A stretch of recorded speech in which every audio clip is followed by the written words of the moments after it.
Bismillahirrahmanirrahim. Pasal kagenep pembagian khitab wadhu.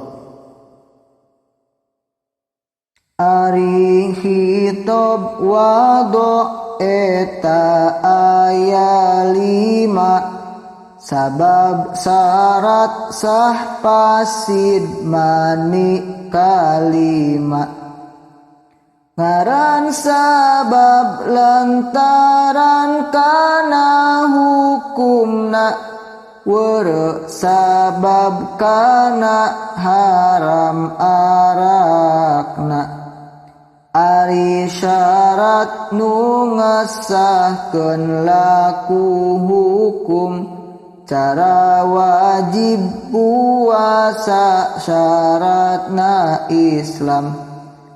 Ari soheh anu ngaluluskeun hukum, cara rukun syarat farduna kacangkem.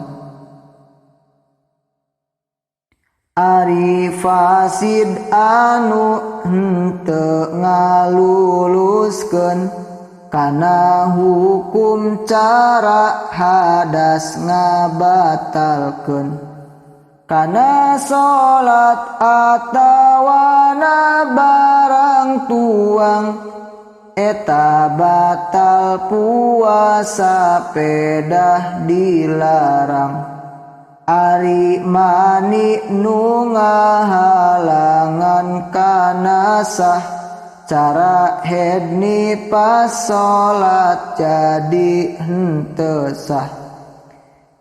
Ilmu hukum syara tilu kabagina, ilmu aqaid fikih jeung tasawufna.